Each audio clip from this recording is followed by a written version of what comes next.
राधे राधे। कल हमने आप लोगों को समास पढ़ाया था कि समास किसे कहते हैं और समास के कितने भेद होते हैं। तो समास में हमने आप लोगों को तत्पुरुष समास में बता दिया था कि समास तत्पुरुष समास में क्या क्या आता है और कौन कौन से उदाहरण होते हैं। आज आते हैं हम बहुब्रीहि समास। बहुब्रीहि समास किसे कहते हैं? जिस बहुब्रीहि समास जिस समस्त पद में कोई पद प्रधान नहीं होता। क्या है? जिसमें कोई पद प्रधान नहीं होता, समस्त पद में किसी अन्य विशेषण के रूप में प्रयुक्त होता है, उसे ही क्या कहते हैं? बहुब्रीहि समास कहते हैं। जैसे अन्य पद प्रधानम सह बहुब्रीहि, दे रखा है इसमें पहले से कि अन्य पद प्रधान होता है। आते हम उदाहरण में। वीणा वाणी, वीणा है जिसके हाथ में। अब वीणा किसके हाथ में होती है? ये तो आप लोगों को सबको पता ही होगा। है किसी को पता? तो जैसे किसके हाथ में होती है? सरस्वती के हाथों में। अब त्रिलोचन, ये तो हर कोई जानता हो कि तीन है लोचन किसके होते हैं, तीन आंख किसकी होती है? शिव की। चतुर्भुज, चार भुजाएं किसकी है? किसकी है? विष्णु जी की। अब पतझड़, अब ये लोग तो सब जानते ही होंगे कि अब पतझड़ कौन सा ऋतु होता है। अब तो आने ही वाला होगा, सब लोग जानते होंगे कि पतझड़ किसे कहते हैं, जिसमें पत्ते झड़ते हैं। वो ऋतु कौन सा होता है? जैसे कि झड़ते हैं पत्ते, जिसमें वह ऋतु कौन सा है? बसंत। वर्कतुंड, अब ये लोग तो सभी जानते होंगे कि तुंड, वर्क जिसकी सबसे बड़ा तुंड हो, क्या होती है? अब ये जानते हैं तुंड किसे कहते हैं? सूंड को। किसे कहते हैं? सूंड को। तो किसकी है ये? गणेश जी भगवान की। अब आते हैं हम तीसरे समास में, द्वंद्व समास में। अब इस समास के दोनों पद प्रधान होते हैं। क्या होते हैं? दोनों पद प्रधान होते हैं, अर्थात दोनों ही पदों के विषयों में चर्चा की जा सकती है। जैसे कि इस समास के दोनों ही शब्दों के बीच में क्या क्या आता है? और या आदि का लोप हो जाता है और उसे द्वंद्व समास कहते हैं।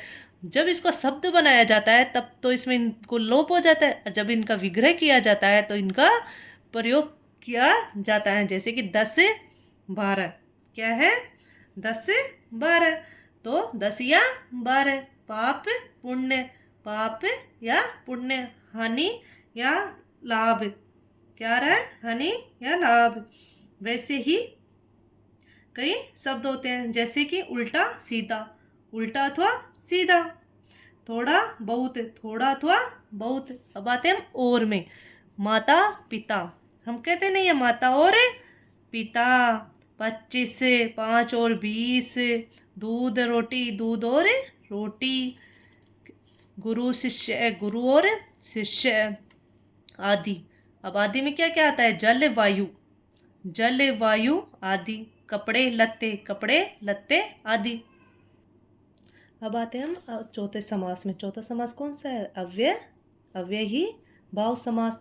अब इसमें तो आप लोगों को पता ही होगा, जिसमें अव्यय हो वही अव्यय भाव समास होता है। जैसे कि समास में पहला पद कौन सा होता है? अव्यय होता है, और दूसरा पद संज्ञा और कुछ भी हो सकता है। अब प्रथम पद के साथ मिल जाने पर समस्त पद क्या बन जाता है? अव्यय बन जाता है। अब अव्यय शब्द में काल, वचन, पुरुष, लिंग आदि का कोई प्रभाव नहीं पड़ता। यह कोई भी रूप परिवर्तन नहीं करता है। जैसे कि यथा, प्रति, आ, हर, बे, नी आदि, ये क्या होते हैं? अव्यय होते हैं। जैसे कि यथा योग्य, जितना योग्य हो। यथा शक्ति, शक्ति के अनुसार। प्रति क्षण, प्रत्येक क्षण। आमरण, मरण तक। निरोग, रोग से रहित। प्रतिवर्ष, प्रत्येक वर्ष व्यर्थ। दिनों दिन, दिन पर दिन। अब आते हैं हम कर्मधारय समास में। कर्मधारय समास क्या होता है? अब इसमें देखो कि इस समास में एक पद विशेषण और दूसरा पद कौन सा होता है? विशेष्य होता है। अब विशेषण तो आप सब लोग जानते ही होंगे, जिसमें उसकी गुण, काल, वाच्यकाल आदि की विशेषता बताता हो। जैसे कि कर्मधारय समास होता है। अब तत्पुरुष समास का ही अंग होता है। इसमें समास के दो रूप होता है। अब प्रथम पद में देखो, अब जिसमें द्वितीय पद की विशेषता बता रहा है। जैसे कर्षण सरप, अब कर्षण क्या हो गया? विशेषण हो गया। अब है जो सरप, अब जो कर्षण कैसा, मतलब सरप कैसा है? काले कलर का, तो कर्षण है जो सर्प, किसकी विशेषता बता रहा है ये? सर्प की। आते हैं नील गाय। गाय कौन से कलर की है? नीली है गाय। बड़े भागी, बड़ा है भाग्य जिसका। अब ये भाग्य की विशेषता बता रहा है। उसी प्रकार प्राण प्रिय, प्रिय है जो प्राणों की। दूसरे पद की कोई भी विशेषता बताता है वही कर्मधारय समास होता है। जैसे कि और शब्द ले लो, परमानंद, परम है आनंद। काली मिर्च, काली है जो मिर्च। लाल टोपी, लाली, लाल है जो टोपी। महादेव, महान है जो देव। अब आते हैं हम उपमान वाचक कर्मधारय में। इसमें एक पद उपमान और द्वितीय पद क्या होता है? उपमेय होता है। जैसे कि उदाहरण देख लो, करण कमल, कमल रूपी कर। संसार सागर, संसार रूपी सागर।